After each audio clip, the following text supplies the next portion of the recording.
Hay historias que atravesaron siglos. Historias que cambiaron de idioma, de tierra y de tiempo. Y que, aún así, siguen hablando de nosotros. Hoy, en Clásicos en Cuento, te voy a contar una de las más grandes de la literatura universal. Esta es la historia de Ulises y el largo regreso. Cuando terminó la guerra de Troya, muchos guerreros soñaron con volver a sus casas. Habían pasado años lejos. Años de batalla, de cansancio, de pérdidas. Y entre todos ellos, había uno que deseaba el regreso más que nadie. Su nombre era Ulises. Ulises no quería más gloria. No quería más hazañas. No quería que lo recordaran como un héroe invencible. Quería algo mucho más simple. Y mucho más difícil. Quería volver a su casa.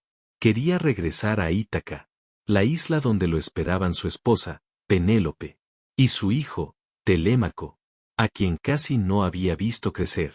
Pero hay regresos que no dependen solamente del deseo. Hay caminos que parecen cortos y terminan convirtiéndose en una vida entera. Ulises partió por mar con sus hombres, confiado en que el viaje sería breve. Habían sobrevivido a la guerra. Creían haber dejado atrás lo peor. No sabían que lo más largo no había sido luchar, sino volver. El mar empezó a desviarlos. Las tormentas los alejaron. Las islas aparecieron como promesas. Y después, como trampas. En una de ellas, algunos probaron el fruto del olvido. Era dulce, suave, apacible, pero tenía un precio silencioso. Quien lo comía, olvidaba su hogar, olvidaba a quien amaba, olvidaba el viaje, olvidaba, incluso, quién era.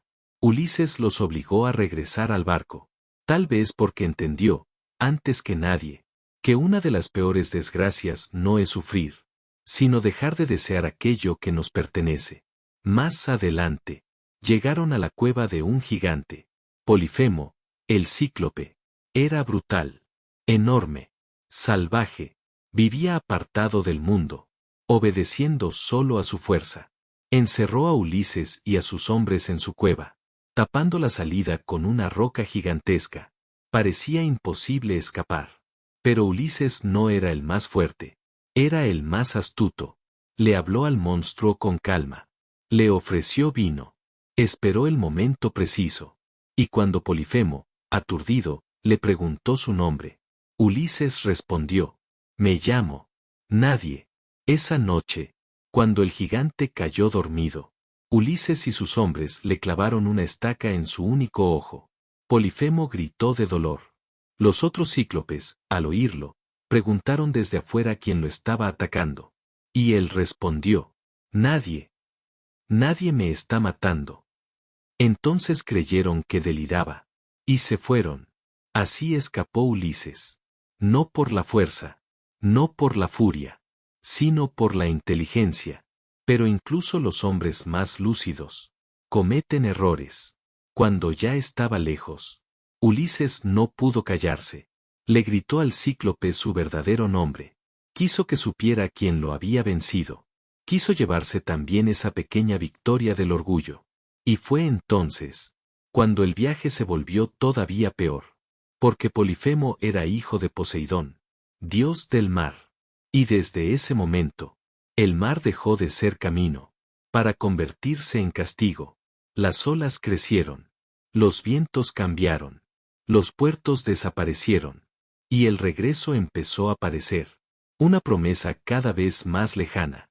Ulises conoció entonces tierras extrañas y peligrosas. Pasó por la isla de Circe, que convertía a los hombres en animales.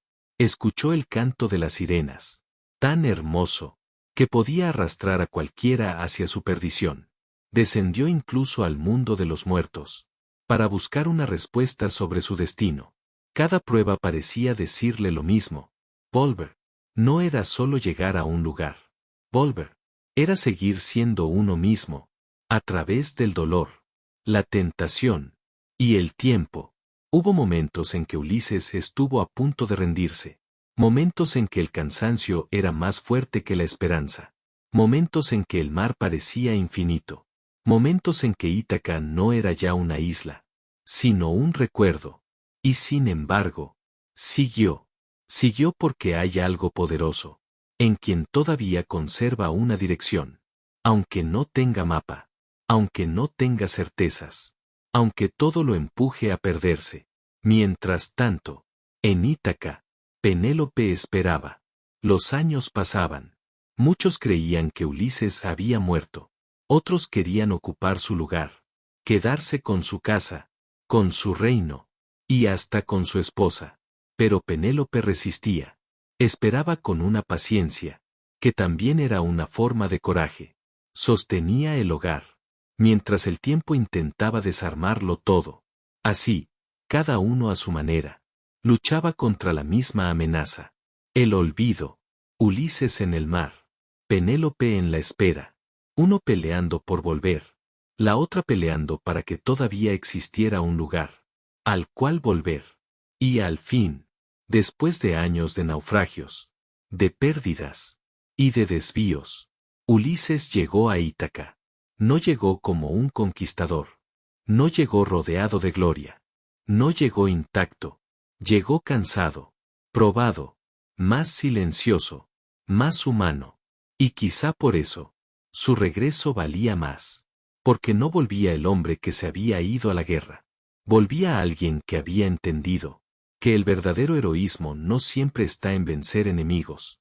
A veces, está en resistir el extravío, en no olvidar el nombre de la casa, en seguir caminando hacia lo amado, incluso cuando el mundo parece decidido a apartarnos de allí. Por eso, después de tantos siglos, la historia de Ulises todavía conmueve, porque todos, alguna vez, nos perdemos. Todos atravesamos mares inciertos. Todos sentimos que aquello que amamos queda lejos. Y todos, de un modo u otro, vivimos intentando regresar. Y así termina este clásico, contado como cuento. Porque algunas historias no envejecen, solo aprenden a hablar de nuevo, con una voz distinta, para volver a encontrarnos. Esto fue Clásicos en Cuento.